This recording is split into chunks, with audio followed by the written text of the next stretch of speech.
Welcome to the 700 Club. President Trump made history yesterday. He's now the first U.S. president to be impeached twice. And this time around, 10 Republicans in the House voted for his impeachment. The Senate trial will take place after President Trump is out of office. So why are Democrats demanding impeachment when the president has just days remaining in office? CBN Capitol Hill correspondent Abigail Robertson explains. For lawmakers trying to impeach Trump days before he leaves the White House, the goal is not just to remove him from office, but to stop him from ever becoming president again. He must go. He is a clear and present danger to the nation that we all love. The single article of impeachment charges President Trump with engaging in high crimes and misdemeanors by inciting violence against the government of the United States. They were domestic terrorists, and justice must prevail. But they did not appear out of a vacuum. They were sent here by the president with words such as a cry to fight like hell. The vote took place with National Guard troops protecting the Capitol and the House chamber itself. 10 Republicans joined every House Democrat voting in favor of impeachment, while the majority of House Republicans argued this. A vote to impeach would further divide this nation.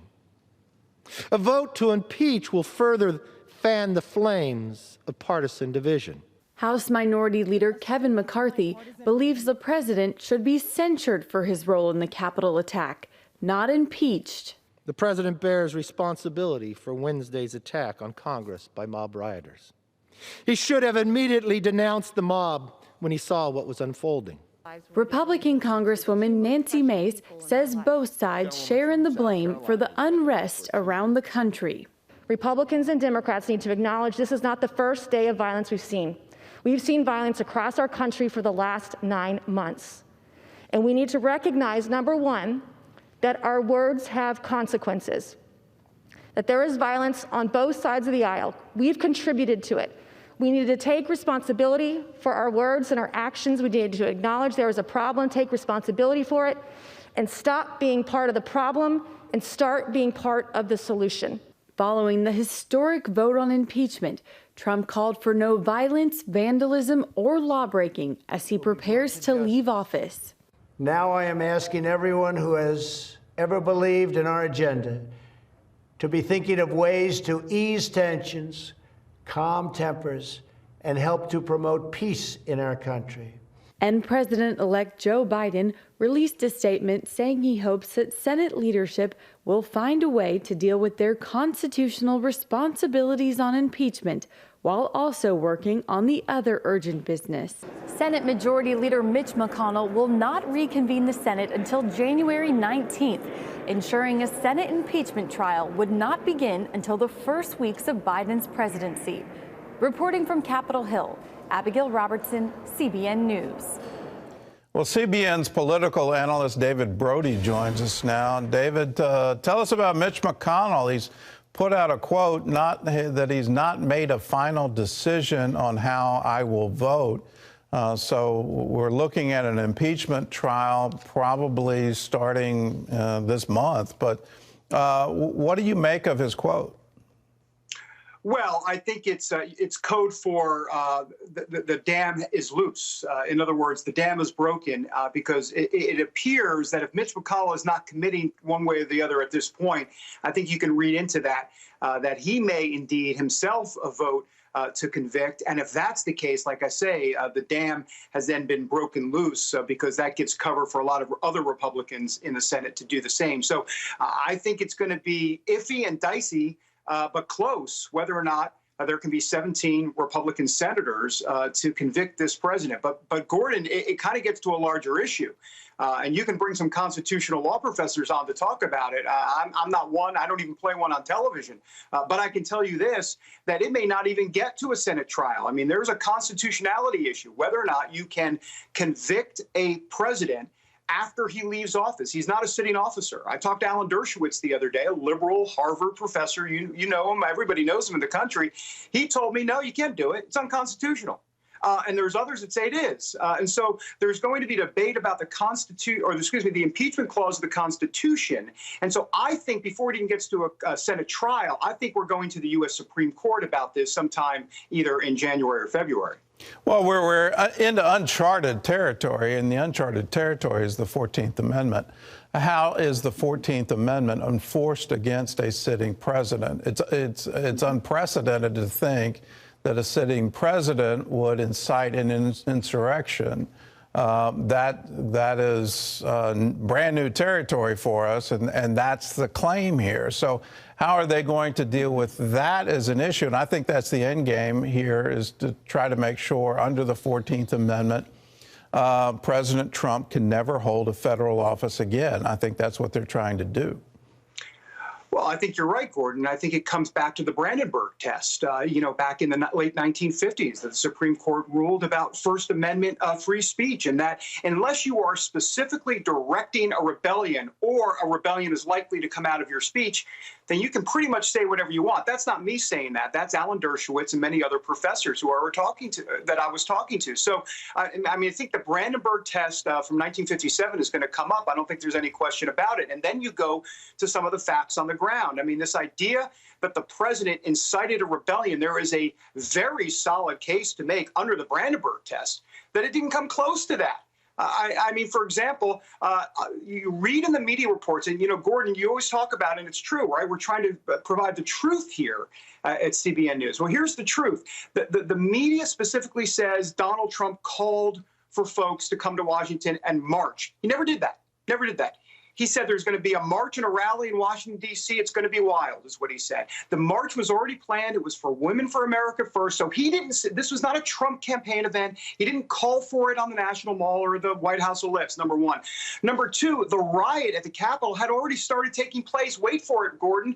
Before Donald Trump even started finishing his remarks, about 20, 25 minutes before he finished, they were already storming the Capitol, and Donald Trump was still speaking. Finally, obviously, as we've talked about, he said peacefully and patriotically march to the Capitol. So this idea, and once again, let me be clear, and we always have to do the disclaimer. What happened at the storming of the Capitol was horrible and terrible, and no one wanted to see that. But the question comes from a constitutional standpoint, whether or not this will hold up in a court of law as it relates to the trial, the Senate trial, because the impeachment's a done deal at this point. Well, let's look at the political ramifications, and I think one of the things is, McConnell's sending a clear message to other Republicans that he's undecided, so that he's already moving away from the president. What about cancel culture here? And if the president is successfully impeached and the 14th Amendment comes into play, all of those things, is that now cover for big tech to continue to censor conservative voices? I think 100%, Gordon. And I think that's the real threat here. Everybody talks about Trump and impeachment and politics and what does it mean for the future of the Republican Party? All very important questions. But there is a much more underlying issue here, which is exactly what you said. Big tech censorship. That's where this is going. I can tell you, I had Samuel Rodriguez reach out to me over the weekend. He's one of the president's advisors, faith advisors. We know him. We've had him on the 700 Club before. And he said, David, this is out of control. He called me on a Saturday night over the weekend. He said what they're doing to his organization and some of the folks around him in the Hispanic community because they support Trump, whether it be deplatforming or losing followers or warning labels, all of it. This is where we're going. And it's not just about politics. It's about folks that are faithful. And not only that, but, we have to understand here, if you are a Trump supporter, you will be considered an enabler of all of this, according to big tech. And that's the real danger. I can tell you this. I spoke to Jason Miller, a senior advisor to the, no longer, I guess, Trump campaign. But he talked to me about what happened to him. He was supposed to do a live shot at a place called Live Shot Studios in Washington, D.C. He showed up. They said, sorry, you can't come in. And he said, why can't I come in? He said, well, they said, you're on the list. He said, what do you mean I'm on the list? He said, well, apparently there's a COVID thing, and they've tried to make it a health situation, but there was no indication. Jason Miller hadn't had COVID, hadn't been around anybody with COVID. I mean, there was nothing about from a health perspective. He was on a, quote, list, and that's the concern. I can tell you this, once again, back to Alan Dershowitz, because I had a whole hour conversation with him. He said, this isn't just McCarthyism coming. This is way far and above McCarthyism, what's about to unfold here in America. Well, they're going to go after people's jobs, and they're going to go after people's ability to participate in the public square. So here, is this going to handicap Biden? Does he recognize this, that, you know, just as same way Trump was handicapped by the Russian collusion, is the entire government going to be focused on a new Trump collusion claim and yet another attempt to impeach? And is that going to throw everything into turmoil and absolutely derail his administration before it even begins? Well, I think it's going to hurt him a lot. The question then becomes, what parliamentary tricks, what do they have up their sleeve? The Democrats, they'll control the Senate. They can do a lot with 50 votes, and the retribution is coming, Gordon. The retribution is coming. So as much as Joe Biden's agenda may suffer a little bit, the truth of the matter is all bets are off on judges. The filibuster rule is gone. They might change the filibuster rule. Democrats might on legislative priorities. So if they go ahead through with some of this stuff, then it really doesn't matter what you, me, and the guy down the street thinks. The Democrats have control, and they can do what they want. You're going to have to look to people like Joe Manchin and some other centrist Democrats to figure it all out going forward. All right. Well, thank you, David. Thank you for your analysis. And I called for it yesterday. I'll call for it again today. Please be in prayer for our nation. This is absolutely catastrophic. Our democracy is at stake. Our two-party system is at stake. Our freedom to express our opinion is at stake. There are a lot of ramifications from what happened and the horrible things that happened on January 6th, but it seems to be a cascading event. In other news, and this is an underline for the cascading event, America's capital is on virtual lockdown. We now have more troops in Washington, D.C. than in Afghanistan and Iraq combined. John Jessup has that story from our CBN News Bureau in Washington. John? Such a strong show of force here in Washington, D.C., Gordon. With less than a week to go before President-elect Joe Biden's inauguration, the nation's capital and state capitals around the nation are on high alert. Thousands of National Guard troops are already stationed at the U.S. Capitol, the Supreme Court, and along Pennsylvania Avenue. In the basement of the Capitol building, soldiers sleeping on the floor between shifts, a sight not seen since the Civil War.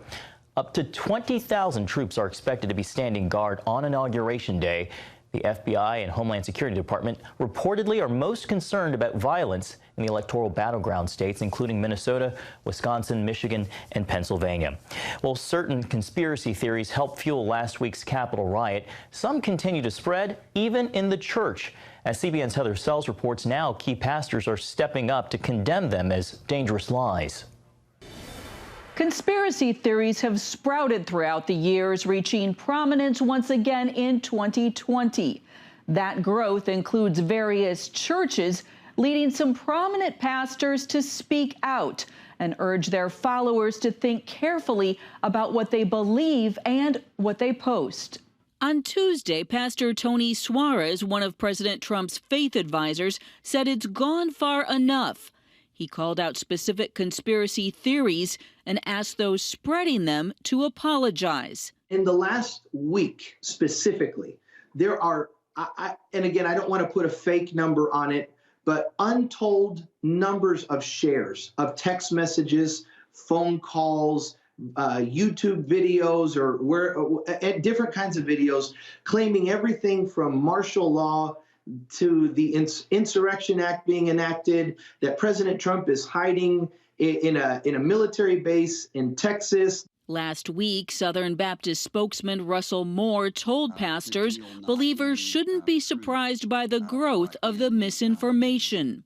It's a good business model to keep people in a constant state of outrage, and also to frame every single issue and every single moment as an apocalyptic moment.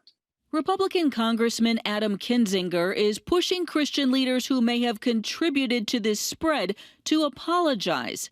Kinzinger initially included claims of a stolen election as a conspiracy. Suarez said he supported recounts and has no problem with pastors who did as well. Now he says it's time to accept the election results. At some point, we have to accept the outcome, the results, and move on. And that's difficult for some. As Wheaton College's Ed Stetzer points out, Jesus is the truth. And when believers promote falsehoods or information without validation, they discredit the gospel. When we're gullible and easily fooled, when we're the people who are posting conspiracies and the next thing saying, oh, the resurrection's true, all those conspiracies are too, it undermines our witness. It causes people to question our credibility. Dr. Moore told pastors it's easy to crave controversy and combat, but we're called to be reasonable and avoid being driven by fear. Heather Sell, CBN News. Gordon, what we hear over and over again is when you push misinformation, it really undermines credibility in our witness. Well, it absolutely does. And you look at the number of conspiracy theories that were represented by banners at that horrible thing that happened at the Capitol. You look at the various banners and whether it was Proud Boys or Confederate battle flags or the Don't Tread on Me, that famous New Hampshire flag. But it's all become part of this sort of bizarre alt-right coalition that it just seems odd. But on top of that, you have Q flags for QAnon. You have these silly frog flags, which is some kind of new joke religion. Where are we going? The thing that really occurred to my spirit back on the 6th was, who has bewitched you? Why would you try to have the violent overthrow? What were you possibly trying to accomplish by invading the Congress as they're sitting and deliberating, accepting the election of a new president? What was your end game? What were you trying to do? Whatever that was, you were living in some kind of fantasy land that if you thought it was going to last or thought it was going to be successful. We've come to a real place and a real turning point in our culture. And we have to recognize that these false theories, all of this false stuff that's going mainstream in our political thought and in our political act. How much can you blame on our isolation? How much can you blame on COVID? How much can you blame on the violence that's seeming plaguing all of our cities and now our nation's capital? You can blame a lot on that, but how we think and are we being objective and truly analyzing things? I've said it before, I'll say it again. If you think there's some cabal of pedophile sex traffickers in control of our government, if you please get the facts straight. That is complete fantasy, and we need to call it for what it is.